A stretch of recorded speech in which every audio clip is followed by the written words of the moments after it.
Yeah, couldn't continue that sequence, but awesome packaging even though that this is just a prototype. Presentation is on point. And yeah, today we're going to build the Square.X 60 from iNETT Studio. Inside we have the PCB. There's just a piece of foam in this section, but that's for extras like an extra plate. And here's the assembled case, which is actually wrapped in plastic twice. As said, this is a prototype unit and I have the polycarbonate version, which is sweet. I haven't played around with a heap of polycarbonate boards on the channel and in general really, but the renders of this board look really cool, quite unique, and you can see it already that it has a bunch going on. In particular, the plate is different to a lot of what you see. Let's take it apart. There's a bunch of hex screws on the bottom and that looks pretty normal. But the top pieces, as we can clearly see by the yellow, the plate isn't just a flat piece with holes, but is much more integrated into the top piece, but it isn't mechanically fastened to it, so you can just slide it out from the poly piece. And then for the bottom, we can take out all these screws to get the weight out, but also for the additional pieces on the other side. So the plate, it's nearly like a top piece actually. I have the HHKB version, so the blockers in the bottom corners are integrated and the sides come up all the way as well. This one is made from aluminium, however I've been told that it can be upgraded to brass, which would be even heavier, but with this design it's super rigid and no flex whatsoever, and that's what happens when you put folds or anything in a different direction. It just stiffens it up, which kind of goes against what a lot of other boards try to do with flex. The yellow finish looks nice though, and we'll see later how much of a role the plate plays in how the board looks. The top polycarbonate piece basically just slips over it. On this one, there are spots for gaskets, but that won't be on the final version, so no gasket mounting. And that's the same for the bottom poly piece as well. The weights, well, it's not really a weight, being just a small piece of alu, but again plays a big part in the aesthetic of the board and of course holds these pieces.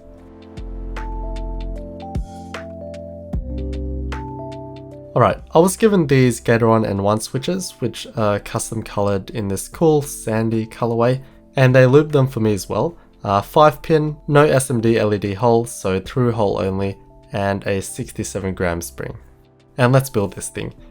The PCB is also yellow, which is cool because you can see it in this poly case.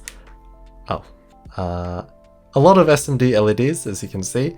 And remember just then I said these switches don't accommodate for that, but whatever. There's a bunch of underglow LEDs which will illuminate this case. And let's see how long it takes me to realize my mistake.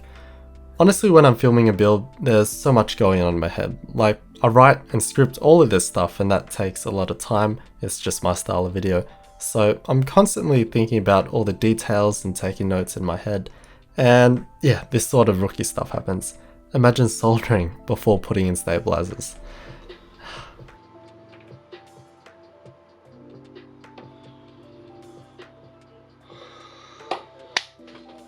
Stabs are the worst though. It takes like half an hour lubing and tuning them, and then screwing them in. Makes me miss using clip-in stabs, so easy. Anyway, I used Krytox 205G0 for the housings and some dielectric grease for the wires because I had some trouble controlling the rattle with these C3 stabs, especially on this occasion, so that thickness helped. Oh, also this LED got in the way of the washer for the screw stab.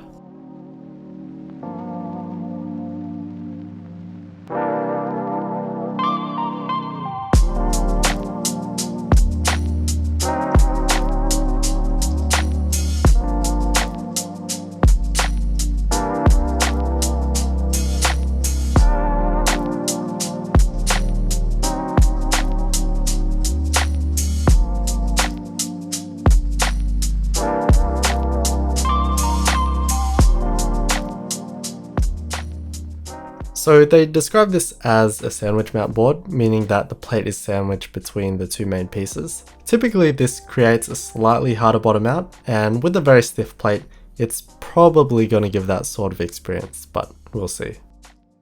Screwing the bottom pieces, I actually didn't realize that some of the screws were going too far because the holes in the metal weight were too deep. But always with poly, you gotta be careful not to over tighten because it is just tape plastic and you can wreck the threads quite easily. Keycap time. Yeah, nah, MT3 Serica didn't really work in my opinion. The yellow was too cool against the warm e-yellow plate, and the whole aesthetic of the board is very angular with hard straight lines, very striking. So the curved nature of MT3, yeah, didn't match for me. So, good old GMK, thanks Eric. And wow, I'm so happy I decided to go with GMK Oblivion.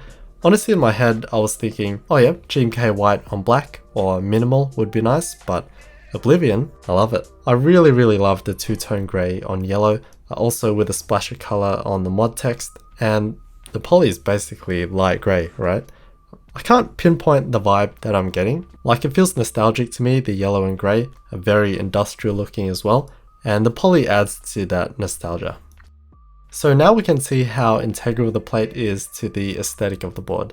The HHKB and Windkillers versions will show a bit more of the plate on top, but it still goes all around, and especially with the other colours with more contrast, it would be super noticeable. I like it, it's different, gives a lot of character.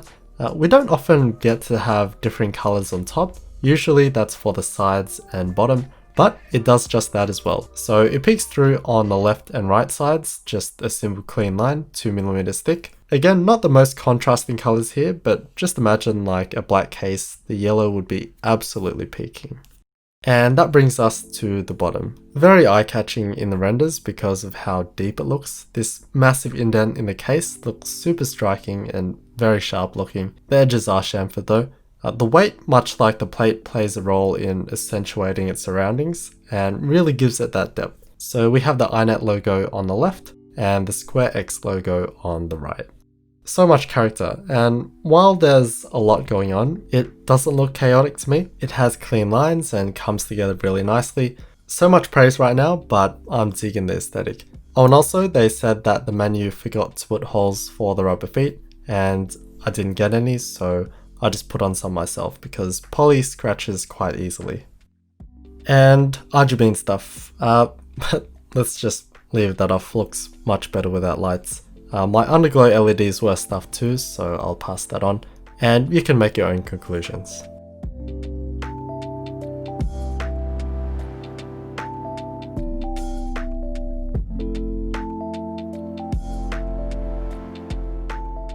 Okay, I went with the classic HHB layout, but with step caps lock, so split backspace, right shift, 7U spacebar, and symmetrical bottom row. Unfortunately, I personally can't live without the control key, especially since I'm a caps lock user, so I can't move it there, but whatever, it's cool, and again is avail in standard 60% and WKL. They also have a hot swap PCB in this layout. Alright, so the typing sprints. We have the Gatorun N1s, and let's just have a quick listen.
The switches are lubed, but as you would have heard, they're pretty scratchy, but at the same time still have that lubed feel, so slightly dampened.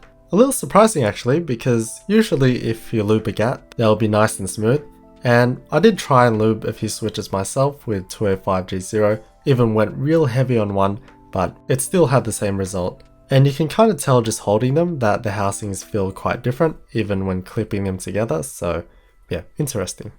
As alluded to before, it does have a pretty hard bottom mount. The plate is almost like an integrated plate design, but then it is a sandwich mount, so again, it gives that sort of feeling. They did test with gaskets, but said they didn't have much of an effect, and yeah, that makes sense. Again, rigid plate, but also the sides are properly sandwiched, so there's not much room for any movement in the first place. That's not to say that is bad though. Preference is a big thing. There's no real right or wrong, just general consensus, but it is good to have different options instead of everyone trying to give the same experience.